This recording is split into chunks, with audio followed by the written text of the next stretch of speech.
कोई 3-4 ऐसी बिल्डिंग्स जिसको बना के आपको बहुत फख्र हुआ? मुझे बहुत फ़ख्र हुआ जब बिल्डिंग से हट के बताता हूँ, पाकिस्तान में रिसाइकल प्लास्टिक की, कचरे की जो पहली रोड्स बनी अतातुर्क एवेन्यू इस्लामाबाद। आप कहाँ कमर्शियल रेजिडेंशियल बिल्डिंग से रोड, मगर ये तो एक सदका जारिया भी है, सवाब अलहदा, काम अलहदा। ये सस्टेनेबिलिटी कॉर्पोरेट सोशल रिस्पॉन्सिबिलिटी का प्रोजेक्ट था। इसमें कोका कोला की सोच ये थी कि वो सोसाइटी को 1.5 लीटर की जो बॉटल देते हैं, 1.5 लीटर को हम पी जाते हैं, उसके बाद वो बॉटल जो है कचरा जो कचरा कोई उठाता भी नहीं। मगर क्या हमारा जो लोकल रियल स्टेट है, I am talking about the real estate companies जो यहाँ पे बेतहाशा सोसाइटीज बना रही हैं, बेतहाशा यहाँ पे प्लाजास बना रही हैं, बेतहाशा यहाँ पे, मेरा ख्याल है कि उनका ज़्यादा ट्रेंड जो है नहीं है क्योंकि वो मनी मेकिंग की तरफ है ज़्यादा। मैं आपको ऐसे बताऊँ कि मैं LDA में एक प्रेजेंटेशन दे रहा था 3 साल पहले जब हमने ये रोड बनाई। नहीं, मगर पेट भरने और हवस भरने में फ़र्क है। हाँ, ऐसा ही है। प्लीज़ जी, बिल्कुल आपने दुरुस्त कहा। तो ये जो कॉर्पोरेट है, पाकिस्तान में इस कॉर्पोरेट का बड़ा रोल है। बहुत से जो अच्छे काम हो रहे हैं, अभी कुछ और बड़े प्रोजेक्ट्स कराची में और आगे पीछे होने जा रहे हैं, उनमें मैंने देखा कि कॉर्पोरेट काम करना चाह रहा है। UN, United nation, world wild life, ये पाकिस्तान में काम करना चाह रहा है सस्टेनेबिलिटी के। What do you think are the 3 key things to have a brilliant building? सबसे पहले यूटिलिटी। Okay. सिर्फ दिखना नहीं चाहिए, उसमें यूटिलिटी होनी चाहिए, यूजेबिलिटी होनी चाहिए। Secondly sustainability. आजकल बहुत से ऐसे मटेरियल आ गए हैं जो कि रिसाइकल्ड हैं। Who is inspiration for Saif Ansari? तो मेरी तो इतनी सारी इंस्पायरेशन हैं, मैं इस छोटे से इंटरव्यू में डिस्क्राइब नहीं कर पाऊंगा। What is success to Saif Ansari? Success के आप के इन्वेंट का एनवायरनमेंट, आपके लोग, आपका माहौल आपसे खुश हो और आप अपने माहौल से खुश हो। एक आखिरी message of hope and optimism वो सारे लड़के जो बहुत सारा पैसा कमाना चाहते हैं उनके लिए। परसिस्टेंट रहें और गौर से सोचें कि what kind of money you are looking for. What kind of money से मतलब है कि कितना किसी भी चीज़ जो आप करने जा रहे हो उसमें जनरेट किया जा सकता है, कितना किस बिज़नेस में जनरेट किया जा सकता है। और अगेन परसिस्टेंट रहें, जो काम शुरू करें उसको एंड तक पहुंचाएं। कुछ नहीं होगा, खुदा ना खास्ता फेल हो जाएंगे, लर्निंग होगी और इंशाल्लाह पास हो जाएंगे। मेरा आज का कॉफ़ी विद CEO है हर उस इन्वेस्टर के लिए जो पाकिस्तान से बाहर है और पाकिस्तान में अपना घर, कोई कमर्शियल प्लाजा या फैक्ट्री खोलना चाहता है। पाकिस्तान में मौजूद हर CEO के लिए जो ये सब कुछ करना चाहता है। Because I am having Saif Ansari who is the CEO for Saif sourcing. How are you Saif? Thank you, अल्हम्दुलिल्लाह। So you do turnkey solution, that means one window solutions. Exactly. For the industrial, commercial and residential buildings. Perfect, बिल्कुल ऐसे ही है। How's the real estate world treating you? Alhamdulillah, God has been so kind. कोई 3-4 ऐसी buildings जिसको बना के आपको बहुत फख्र हुआ? मुझे बहुत फ़ख्र हुआ जब बिल्डिंग से हट के बताता हूँ, पाकिस्तान में रिसाइकल प्लास्टिक की, कचरे की जो पहली रोड्स बनी अतातुर्क एवेन्यू इस्लामाबाद। आपको पता है कि प्लास्टिक एक ऐसी चीज़ है, ये ना वेस्ट होता, ये हमारे लैंडफिल को ख़राब करता है, वाटर क्लॉग्स करता है। सो कोका कोला ने टीम अपने और यूनाइटेड नेशंस ने एक इनिशिएटिव लिया कि किस तरह हम अपने प्लास्टिक को ठिकाने लगा सकते हैं। तो पाकिस्तान में पहली रोड जो मैंने बनाई जिस पे बहुत एप्रिसिएशन मिली, वो रिसाइकल प्लास्टिक से बनाई गई, जो मैरियट से आगे ऊपर मारगल्ला हिल्स तक जाती है। वो प्लास्टिक की रोड है ना करें जी, और वो टूटती नहीं। और प्लास्टिक कौन सा कि जो हमारा कचरा है, जो नालियों को बंद कर रहा है, जो लैंडफिल्स को खराब कर रहा है, उससे हमने रोड बना दी। आप कहाँ कमर्शियल रेजिडेंशियल बिल्डिंग से रोड, मगर ये तो एक सदका जारिया भी है, सवाब अलहदा, काम अलहदा। ये सस्टेनेबिलिटी कॉर्पोरेट सोशल रिस्पॉन्सिबिलिटी का प्रोजेक्ट था। इसमें कोका कोला की सोच ये थी कि वो सोसाइटी को 1.5 लीटर की जो बॉटल देते हैं, 1.5 लीटर को हम पी जाते हैं, उसके बाद वो बॉटल जो है कचरा जो कचरा कोई उठाता भी नहीं, जो खत्म भी नहीं और होता, कभी जाया भी नहीं होता, 200 साल इसकी लाइफ है, पैरासाइट बन के जमीन को खा जाता है। बिल्कुल, उसकी हमने रोड बना दी। वाह। और ये टेक्नोलॉजी पाकिस्तान में मैं लेके आया। इससे पहले हमारे पड़ोसी मुल्क का नाम मैं इसलिए नहीं ले रहा, जब मैं टीवी के ऊपर इसका इंटरव्यू दे रहा था तो उन्होंने मुझे पीछे से इशारा किया, नाम नहीं लेना पड़ोसी मुल्क का।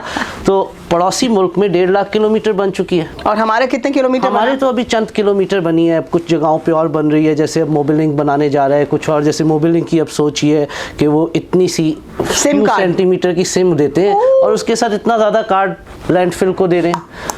सो बेसिकली उन्होंने अपना कार्बन फुटप्रिंट कम करना है और उसके लिए उन्होंने ये रोड बनानी है। रोड में हमने 1 किलोमीटर में 10,000 किलो प्लास्टिक रिसाइकल करके डाला। दुनिया में एक ऐसा मुल्क भी है जहाँ की हर रोड, मैं आपको उसका हम नाम ले सकते हो कि हमारे वो कुछ ताल्लुकात ऐसे नहीं, सिंगापुर। सिंगापुर के चारों तरफ समंदर है। डन। आज से 20 साल पहले ये हुआ करता था, 10 साल पहले ये हुआ करता था कि इस तरह के साफ़ सुथरे मुल्क अपना तमाम कचरा उठाते थे, बहरी जहाज़ में डालते थे और छोटे मुल्कों में भेज देते थे। लेकिन जब से सोशल रिस्पॉन्सिबिलिटी और सस्टेनेबिलिटी की बात हुई, ये चीज़ ख़त्म हो गई। अब वो अपना सारा प्लास्टिक इकट्ठा करते हैं, उसको मेल्ट करते हैं और रोड के ऊपर लेकर देते हैं। कमाल। I think so you are getting 3 stars for the business and 2 extra stars for doing sustainability. Well done. Real estate में और ये काम कौन कर रहा है? सस्टेनेबिलिटी विद रियल एस्टेट क्या कोई कर रहा है? क्या अवेयरनेस है आवाम में और लोगों में? मलिक रियाज ने बहुत काम किया है। ओके। मलिक रियाज ने जैसे बहुत सारी और फील्ड्स में उसने काम किया है, और भी बाकी कॉर्पोरेट बहुत कर रहा है, पेप्सी कोला बहुत काम कर रहा है, मोबिल लिंक इस पे काम कर रहा है, यूनाइटेड नेशंस इस पे काम कर रहा है। इस तरफ काफ़ी काम हो रहा है। मगर क्या हमारा जो लोकल रियल स्टेट है, I am talking about the real estate companies जो यहाँ पे बेतहाशा सोसाइटीज बना रही हैं, बेतहाशा यहाँ पे प्लाजास बना रही हैं, बेतहाशा यहाँ पे, मेरा ख्याल है कि उनका ज़्यादा ट्रेंड जो है नहीं है क्योंकि वो मनी मेकिंग की तरफ है ज़्यादा। मैं आपको ऐसे बताऊँ कि मैं LDA में एक प्रेजेंटेशन दे रहा था 3 साल पहले जब हमने ये रोड बनाई। तो वहाँ पे जब हम छोटे छोटे हुआ करते थे तो हम देखते थे कि हर लाहौर शहर की सड़क एक ही कंस्ट्रक्शन कंपनी बना रही होती थी। मैं नाम नहीं लूँगा, एक ही कंस्ट्रक्शन कंपनी बना रही होती थी। उनके पास पैसा बहुत था, तालीम शायद करीब से भी नहीं गुजरी थी। ज़्यादातर आप देखेंगे रियल एस्टेट में वही लोग हैं जिनके पास ठेकेदार, और हर रोड रोलर के ऊपर उसी कंपनी का नाम लिखा होता था। तो मैं जब वो प्रेजेंटेशन दे रहा तो एक 72 के बाबा जी बैठे हुए इधर थे, पेट उनका इधर था और उन्होंने कुर्ता शलवार पहना हुआ था, 2-4 गार्ड्स भी थे साथ। आवाज़ आई, पुत्र ऐथे आई। मैं गया, मैं कहा अस्सलाम वालेकुम हाजी साहब, कैसे मिजाज हैं आपके? सब उनको जानते थे, रोड कंस्ट्रक्शन में बड़ा नाम था। जे तू एहो जी सड़का बना देगा टुटनगी नहीं ते बच्चियां दी फीस साडा तेरा प्यो देगा। मैं कहा जी हाजी साहब आप कह तो सही रहे थे। वो कहते हैं साडी कंस्ट्रक्शन रोड दी एसोसिएशन है, उसमें सारे ठेकेदार हैं।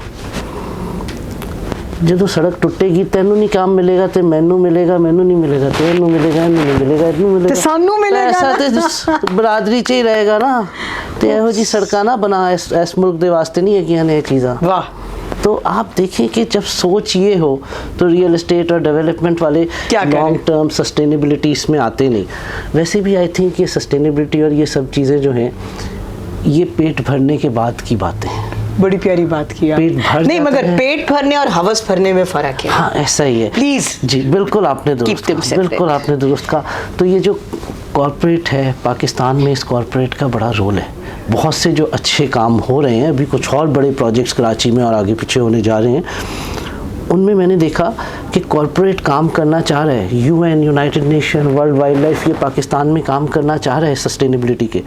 लोकल गवर्नमेंट्स और लोकल अदारे उनको रास्ता नहीं दे रहे क्योंकि उनमें उनको अपने लिए कुछ एक वो जो सिस्टम हमारा है वो नज़र नहीं आ रहा। तो इस वजह से, लेकिन इंशाल्लाह चीज़ें बेहतरी की तरफ हैं। सेल्फ सोर्सिंग को where do you see 5 years down the road? इंशाल्लाह ताला जी भरपूर तरक्की करता हुआ। तो ये तो मैंने आपको एक रोड्स का बताया। उसके अलावा मैंने सैनमास बनाए, पैकेजेस एम्पोरियम के सैनमास मैंने बनाए। उसके अलावा बेशुमार मल्टीनेशनल्स के, कोका कोला, एंग्रो, यूनिलीवर, इनके मैंने वेयर हाउसेस बनाए, फैक्ट्रीज़ के अंदर काम किया। मेरे बनाए हुए घर को DHA में 2023 का बेस्ट डिज़ाइन बेस्ट कंस्ट्रक्शन का अवार्ड मिला। ये राया के ऑपोजिट ही है। और बाकी इसी तरह से अल्लाह तरक्की दिए जा रहे हैं। हम डिज़ाइन का शौक है आपको? मैं खुद नहीं करता, लेकिन मेरी टीम मेरे पास बहुत अच्छे डिज़ाइनर्स की टीम है। What do you think are the 3 key things to have a brilliant building? सबसे पहले यूटिलिटी। Okay. सिर्फ दिखना नहीं चाहिए, उसमें यूटिलिटी होनी चाहिए, यूजेबिलिटी होनी चाहिए। Secondly sustainability. आजकल बहुत से ऐसे मटेरियल आ गए हैं जो कि रिसाइकल्ड हैं। Sustainability and energy efficiency. आप अक्सर बहुत सी बिल्डिंग देखेंगी कि वो बिल्डिंग तो शीशे की बना देते हैं, चारों तरफ ग्लास फ्रंट होता है, ये भूल जाते हैं कि, और ख़रीदने वाले ख़रीद भी लेते हैं वो अपार्टमेंट्स ऑफिसेज, ये भूल जाते हैं कि when we are west facing, तो लाहौर जैसे शहर में, कराची जैसे शहर में अगर आप वेस्ट फेसिंग को पूरा ग्लास कर देंगे तो उसको ठंडा गर्म करने के लिए, जहाँ पे तकरीबन 10 महीने तो गर्मी होती है, तो अगर आप वेस्ट फेसिंग कर देंगे तो ये 3 चीज़ें, energy saving, sustainability, recycling materials का यूज़ और यूटिलिटी, ये 3 चीज़ें बड़ी अहम हैं। Why Saif Ansari came to construction in real estate? Why? How come? How come? हमारे वालिद साहब ने हम पे बड़ी मेहनत की, बड़ा प्यार करते थे और बहुत एजुकेटेड फैमिली से थे। मेरे दादा पाकिस्तान के मिलिट्री सर्जन थे। 1934 में जब उन्होंने डॉक्टरी की, डॉक्टर वहीद अंसारी ने, इन 1934, तो शोर मच गया कि मुसलमान का बेटा डॉक्टर हो गया है। Your dad? जी। फिर 45 में उनकी यूनाइटेड इंडिया में इस रीजन में ट्रांसफ़र हो गई। फिर माय दादा, फिर माय डैड, वो हमसे बड़ा प्यार करते थे जैसे सब वालिदैन करते हैं। उनकी बड़ी शुरू से ख्वाहिश थी कि मेरा जो बड़ा बेटा है वो डॉक्टर बने और छोटा बेटा जो है वो इंजीनियर बने। अब बड़ा भाई जो था वो माशाल्लाह बहुत लायक था, हमेशा से टॉपर था। वो किंग एडवर्ड भी गया, लम्स भी गया, मैनचेस्टर बिजनेस स्कूल भी गया और वो एक टॉप का डॉक्टर बन गया। बहन भी माशाल्लाह बहुत लायक थी, उन्होंने पंजाब यूनिवर्सिटी में टॉप किया। हम माशाल्लाह बिल्कुल ही वो जो घर में होता है ना, एक शरारती बच्चा, पढ़ने वढ़ने में कोई इंटरेस्ट नहीं, बड़ी मुश्किल से मैट्रिक किया, बीएससी किया, मास्टर्स भी किया, लेकिन ग्रेड्स हमेशा वो हमने नीचे से टॉप करने वालों में थे। हमारे कमी नहीं छोड़ी, कमी कोई नहीं छोड़ी हमने। एनीवे, उसके बाद मैंने जब कर ली, फिर मैंने कुछ अर्सा जॉब की। पहली जॉब की बैंक में, फिर एक अमेरिकन कंपनी में। अब जब हम जॉब पे गए तो होता ये था, बाज़ लोग होते हैं वो किसी चीज़ के लिए बने नहीं होते। जब हम जॉब पे गए तो 9 बजे ऑफिस होता था। एक तो रोज़ सुबह टाई लगाओ, एक तो रोज़ सुबह उठ के टाई लगाओ। आते हमारी थी, आधी रात को हमने सोना होता था। ठीक है, दोस्तों के साथ घूम रहे हैं, ये वो आगे पीछे, सुबह सुबह उठ के टाई लगाओ। बड़े मुश्किल से आधे सोते धोते 9 बजे के बजाय 11 बजे दफ्तर पहुँचो।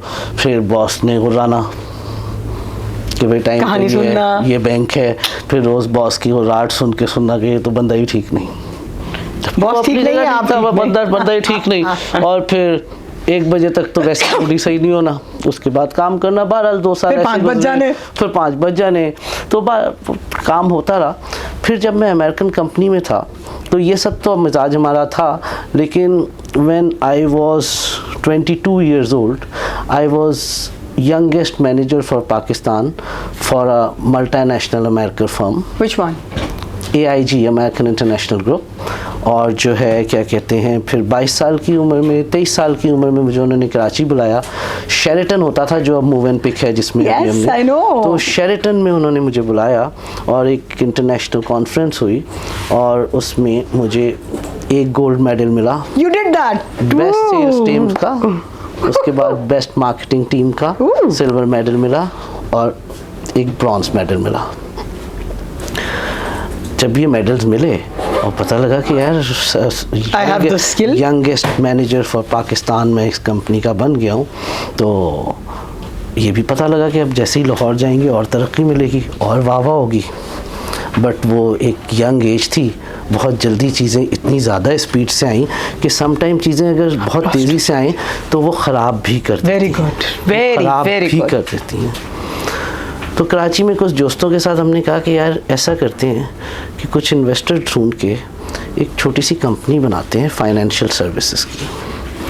हमने एक फाइनेंशियल सर्विसेज कंपनी बनाई 2-3 दोस्तों के साथ मिलके जो कि चल नहीं सकी। हम ओवर एम्बिशियस हो गए थे, गोल्ड मेडल, ये मेडल, वो मेडल लेके कि हम तो बम तो बन गए। It didn't work. फिर 6, 7, 8 महीने ये काम करके देखो, ये काम नौकरी छोड़ दी जी। अवार्ड्स मिलने के बाद दफ्तर ही नहीं गए। ओवर कॉन्फिडेंस जी, इमरान खान हो गए ना जी, आज तो हम टीम छोड़ देंगे, आज हमने वर्ल्ड कप ले लिया, कहीं ये ना हो इससे अगला किसी और को मिल जाए। तो बहरहाल एनीवेज फिर ये काम किया, वो काम किया, बहुत सारे तकरीबन 1 साल तलाश में रहे। It was I think 2004 Pakistan में रियल एस्टेट का बूम था। रियल एस्टेट एक दोस्त को देखा, जब दोस्तों में देखा तो उस टाइम में जब ये रियल एस्टेट का बूम आता है या स्टॉक का बूम आता है तो इस इंडस्ट्री के लोग बहुत पैसा कमाते हैं, जिसको आप इजी मनी भी कह सकते हैं, क्विक मनी भी कह सकते हैं। इजी तो नहीं कह सकते, क्विक मनी कह सकते हैं। मैंने एक दोस्त के साथ रियल एस्टेट का काम शुरू किया। Which year? 2004। 2005 में मैंने फिर अपना रियल एस्टेट ऑफिस बना लिया और उसने रियल एस्टेट ऑफिस बना लिया। वो बहुत बूम करता रहा, बहुत पैसे कमाए, बहुत मज़ा आया, बड़ी बड़ी गाड़ियाँ ख़रीदी। आपको पता है रियल एस्टेट मनी जो है उसमें मेहनत बहुत कम इन्वॉल्व है। उसमें आपकी बड़ी बड़ी डील्स हो जाएं तो आपके करोड़ों में, लाखों में कमिशन और ये और वो। Again you were very happy. Very happy. कमाल हो गया। छक्का। क्लाइंटेज मेरी छक्कों पे छक्का। क्लाइंटेज मेरी बड़ी अच्छी थी, हमेशा साफ सुथरा ईमानदारी से काम किया। आप सोचें उस वक्त जो 2004 में क्लाइंट्स बने थे वो आज तक हैं और मैंने कभी मार्केट का काम नहीं किया। चंद चीदा टॉप के शहर के लोग उनका काम किया। 2008 में पाकिस्तान में और दुबई में रियल एस्टेट का एक बहुत बड़ा क्राइसिस आया, बल्कि it was a international real estate crisis जो 2008 में आया था। उसमें बहुत से रियल एस्टेट वाले रियल एस्टेट को छोड़ गए, बहुत से डिफ़ॉल्ट हो गए, बहुत से ने काम से कोई और काम शुरू कर दिया। अब मैं उन लोगों में से बिल्कुल नहीं था जो कि डिफ़ॉल्ट की तरफ जाता या काम को छोड़ता, क्योंकि मेरी तो सोच ये है कि परसिस्टेंट रहना चाहिए, ये ऊंच नीच ना हो। आपने वो देखी है कभी दिल की धड़कन, ये ऊंच नीच में ही ज़िंदगी है। तो मैंने साथ साथ एवेन्यूज़ देखना शुरू किए कि और क्या काम किया जाए।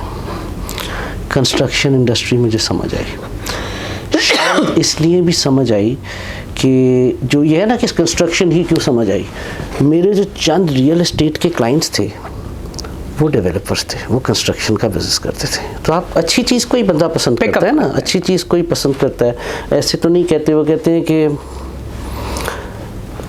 कॉपी करना कोई बुरी चीज़ नहीं है, अकल से कॉपी करो, कॉपी विद प्राइड। अगर कोई अच्छा काम कर रहा है, किसी के हमें कपड़े भी अच्छे लगते हैं, हाँ। कोई चीज़ अच्छी लगती है, कोई स्किल अच्छा लग जाता है, बोलना अच्छा लग जाता है, तो उसको सीखना चाहिए। This is learning. तो मैंने देखा कि ये एक बहुत अच्छी इंडस्ट्री है। And then you? मैं इसमें घुसा। शुरू में छोटे लोगों के घर, कुछ अपने छोटे प्रोजेक्ट, 5 मरला 10 मरला ये वो इस टाइप 500 गज 200 गज बनाने शुरू किए और करते रहे हम सेठ का काम। तो वो छोटे घर बनाने शुरू किए और बहुत सारे शहर के टॉप के सेठों का काम कर रहा था। फिर एक चीज़ समझ आई कि इट वाज अराउंड 2010 कि सेठ का काम करो तो उसको सर करना पड़ता है और उसको जितना सर करो वो उतना सर पे चढ़ जाता है। तो वहाँ से फिर नज़र आया कि कॉर्पोरेट का काम करो, इंडस्ट्री का काम करो, सिस्टम से चलता है। एक तो अगर किसी मल्टीनेशनल में कोई मेरे से काम कर रहा है तो मैं भी उसको सर कह रहा हूँ, वो भी मुझे सर कह रहा है, ठीक है, क्योंकि वो भी एम्प्लॉय है, ठीक। और एक अदारे का काम कर रहा है, किसी के नीचे नहीं आना पड़ा। तो बस इस तरह से मैं कॉर्पोरेट में आया। फिर Nestle, Unilever, Coke, Apple, Engro, HBL, bank Alfalah, Faisal bank, मैं शुमार multinational companies. So do you now work with SET as well? Now you are able to manage the SET and multinational both. I am able to manage multinational both. बल्कि SET भी अब इज्जत ज़्यादा देते हैं जब वो देखते हैं कि हाँ ये तो हम तो SET है, हमारी तो एक फैक्ट्री है, ये तो बड़ी कॉर्पोरेशंस का काम कर रहा है, तो वो भी अब इज्जत ज़्यादा देते हैं। सेकेंडली मल्टीनेशनल से काम में थोड़ी बात लंबी हो रही है। शायद SET के काम में कभी मैं वो सीख ना सकता जो मल्टीनेशनल सीखा। इसमें हो जाता है sustainability, health, safety and environment. Set को तो इसकी फिक्र नहीं होती, लेकिन जब हम कॉर्पोरेट के साथ गए तो इन चीज़ों में बहुत कुछ सीखा। Constructions is like a world wide business. क्या आप क्या इंस्पिरेशन बाकी दुनिया से लेते हैं कोई? बिल्कुल लेते हैं। जब मैं ट्रैवल करता हूँ तो मैं तो अक्सर कहीं वॉक कर रहा हूँ तो फैमिली साथ होती है और बच्चे कहते हैं पापा ये आप ठक ठक करके क्या देख रहे हैं तो बेटा ये मैं मटेरियल्स देख रहा हूँ कि हमारे पास ये मटेरियल्स नहीं है कि नहीं है। बट और इंस्पिरेशन तो मिलती है। जैसे मैंने कहा कोई चीज़ देख के ही आप उससे आगे की सोचते हैं और फिर उससे आगे की सोचते हैं। और इतनी एक्सपोज, कॉन्फ्रेंसेस, सेमिनार्स ये सब अटेंड करते हैं? बिल्कुल करता हूँ। और क्या वहाँ से फिर हमें मटेरियल ला के चीज़ें बेहतर हो जाती हैं? बेहतर भी हो जाती हैं, बहुत ज़्यादा आइडियाज़ भी मिलते हैं। जितनी खुली, हमारे नबी ने कहा है सफ़र वसीला ज़फ़र है। हाय, इसमें कोई शक तो की जितना बात आप सफ़र करते हैं उसमें तो आप ये मैं वो इंग्लिश वाला सफ़र नहीं, उर्दू वाला सफ़र उर्दू वाला सफ़र जी कह रहे हैं। जी। तो वो जो सफ़र है उसमें आप बहुत कुछ सीखते हैं। और ये जो कॉन्फ्रेंसेस होती हैं इनमें एक जो लोगों से इंटरेक्शन होती है, लोगों से माइंड शेयरिंग, आइडियाज़, उसमें एक इंस्पायरेशन होती है, उसमें मेंटल ग्रोथ होती है, which is very important. What is leadership to Saif Ansari in a line? लोगों के लिए भी काम किया, अपना काम किया, अपने काम में फेल भी हुए, छोटा काम भी किया, अब काम थोड़ा बढ़ गया। हाँ, मैं इसमें आपको ऐसे कहूँगा कि मेरी सोच तो शायद हर महीने डेवलप करती है, हर साल डेवलप करती है। ब्यूटीफुल। शायद मैं एक टाइम में लीडरशिप को ये समझता था कि मैं बहुत अच्छा काम कर रहा हूँ, मेरी टीम बहुत अच्छी चल रही है, ये लीडरशिप है। फिर थोड़ी सोच चेंज हुई कि नहीं, मुझे ज़रा अपने लोगों के करीब आना चाहिए। बट अभी मैं लीडरशिप ये समझता हूँ कि जब आप लीडर ना कहें, लोग आपको लीडर कहें, और वो आप काम से नहीं, वो आप उनके दिलों में बस के, उनके घरों की मुश्किलात का ख्याल करके, उनके बच्चों को पढ़ा के। मैं आपको बताऊँ, मेरे पास बहुत सा ऐसा स्टाफ है जिनकी मेरी लायबिलिटी नहीं है, लेकिन मैं उनके बच्चों को अच्छे स्कूल्स में पढ़ा रहा हूँ, ताकि वो मेरे पीछे, मेरे मुंह पे मेरी इज्जत ना करें, मेरे पीछे दिल से मेरी इज्जत करें। नहीं, वो दुआ के लिए तो आप बिल्कुल, और लोगों का दिल जीतना इज लीडरशिप। वाह। Oh, who is inspiration for Saif Ansari? बहुत मुश्किल सवालात आप मुझसे पूछ रही हैं। अब मसला ये है कि इतनी ज़्यादा इंस्पायरेशन है मेरे लिए। हाँ, हर जिंदगी के हर रोल में मुख्तलिफ इंस्पिरेशन है। मुख्तलिफ बिजनेस में और हैं, रिलीजन में और हैं, हर जगह पे। जैसे अभी ये इंटरव्यू से पहले मैंने आपके हाथ में इतनी सारी किताबें देखी, तो मैंने आपको कहा कि वो, आपने कहा आप किताबें पढ़ते हो, मैंने कहा जी आप किताबें पढ़ रही हैं, आप एक किताब पढ़ें नहजुल बलागा। हाँ, या अब मैं सुन्नी हूँ, ठीक है, लेकिन कोई लोग कहते हैं कि नहजुल बलागा जी शिया की किताब है। वो मौला अली की किताब है। वाह। नहजुल बलागा का जो लास्ट चैप्टर है, which is sayings of Ali, आप सिर्फ उनको पढ़ें, ऐसा लगता है अपनी ज़िंदगी में आने वाला हर मामला, ज़िंदगी में आने वाली हर चीज़ उस किताब में इतने 100 साल पहले लिखती है। ब्यूटीफुल। तो मेरी तो इतनी सारी इंस्पायरेशन है, मैं इस छोटे से इंटरव्यू में डिस्क्राइब नहीं कर पाऊंगा। Any regrets in life, personal और प्रोफेशनल?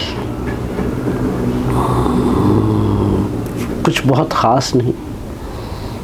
ख़ास नहीं, बस ऐसा लगता है कि वालिदैन को थोड़ा ज़्यादा टाइम देना चाहिए था।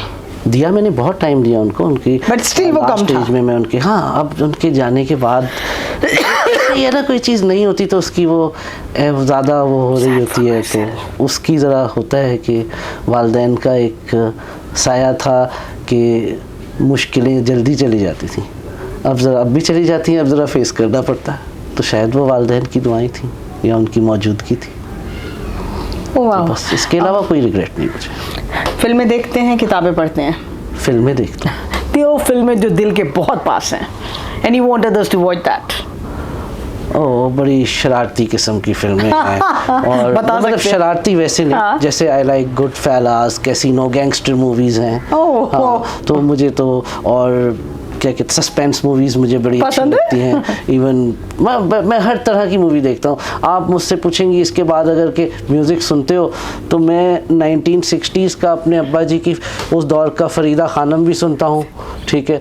मैं 80s के लव सॉन्ग्स भी सुनता हूँ। देखिए जी, ये बात ना करिएगा वरना इंटरव्यू बहुत लंबा हो जाएगा। और ये वाली चीज़ें भी बहुत सारी जो आजकल का टॉप म्यूजिक है वो भी सुनता हूँ, लेटेस्ट ट्रांस म्यूजिक भी सुनता हूँ, तो मैं I think that's the beauty of life. बिल्कुल ऐसे, that's the beauty of life. Okay, so कोई ऐसी चीज़ जो आप लोगों को रिकमेंड करना चाहें, जिसने आपको बहुत इंस्पायर किया हो और आपको बहुत मोटिवेट करता हो? जो भी काम करें उसमें परसिस्टेंट रहें, बहुत अक्सर ये होता है कि हम विनिंग के बहुत करीब पहुंच जाते हैं और थक जाते हैं। वो थकना नहीं है, जिस काम को शुरू कर दिया या बेजार हो जाते हैं, या बेजार हो जाते हैं, या थक जाते हैं, या डिसहार्ट हो जाते हैं कि हो जिस काम को शुरू कर दिया उसको एंड तक ले जाना है। बेशक उसमें फेल होना है या पास होना है, एंड तक ले जाना है। Stay persistent. What is success to Saif Ansari? फिर वही बात कि सक्सेस के आप के इन्वेंट का एनवायरनमेंट, आपके लोग, आपका माहौल आपसे खुश हो और आप अपने माहौल से खुश हो। What is happiness to Saif Ansari? There is a difference in success and happiness, a very clear cut. मुझे तो अगर आप कहें उस तरह से तो मुझे लोगों की मदद करने में, लोगों के काम आना बड़ा अच्छा लगता है, बड़ी खुशी मिलती है। लेकिन उससे ज़्यादा खुशी मुझे शायद बहुत सारा हलाल पैसा कमाने में भी वो भी जैसे वो कहते हैं उसूल रिस्क हलाल, उसूल रिस्क हलाल, क्यों नहीं? एन इबादत है। तो वो I never thought this way. हसूले रिस्क हलाल एन इबादत है, एग्जैक्ट इबादत है। ब्यूटीफुल। मैं अब आपसे इरेलेवेंट शायद ये लंबा हो जाए, मुझे एक दफ़ा किसी ने पूछा कि आपकी नज़र में सबसे नेक काम क्या है, किस किस्म की चैरिटी की जाए, क्या किया जाए? मैंने कहा मेरी नज़र में सबसे नेक काम है लोगों के लिए हुसूल रिस्क हलाल कमाने के मौके पैदा करना। ब्यूटीफुल। एक मस्जिद बना दी, मंदिर बना दिया, कुछ बना दिया, उधर सब ने इबादत की अपनी अपनी, लेकिन जब आपने अपने लिए लोगों के लिए एक ऐसा एनवायरनमेंट पैदा करें कि वो रिस्क हलाल कमा सकें। और मैं समझता हूँ कि मैं तो इबादत करता हूँ, मेरा जो कारोबार है वो एक इबादत है, मेरे लिए इबादत है, क्योंकि मेरे कारोबार में इंजीनियर, आर्किटेक्ट, लेबर, मजदूर, उन सारे लोगों को रोज़गार का मौका मिल रहा है अपनी वसात के हिसाब से। तो यही मेरे लिए एक हैप्पीनेस है। बहुत मज़ा आया सैफ, बड़ा मज़ा आया आपकी बातें सुन के, आपसे मोटिवेशन लेके। हसूले रिस्क हलाल एन इबादत है। बिल्कुल। एक आखिरी message of hope and optimism वो सारे लड़के जो बहुत सारा पैसा कमाना चाहते हैं उनके लिए। परसिस्टेंट रहें और गौर से सोचें कि what kind of money you are looking for. What kind of money से मतलब है कि कितना किसी भी चीज़ जो आप करने जा रहे हो उसमें जनरेट किया जा सकता है, कितना किस बिज़नेस में जनरेट किया जा सकता है। और अगेन परसिस्टेंट रहें, जो काम शुरू करें उसको एंड तक पहुंचाएं। कुछ नहीं होगा, खुदा ना खास्ता फेल हो जाएंगे, लर्निंग होगी और इंशाल्लाह पास हो जाएंगे। Thank you. अस्सलाम वालेकुम।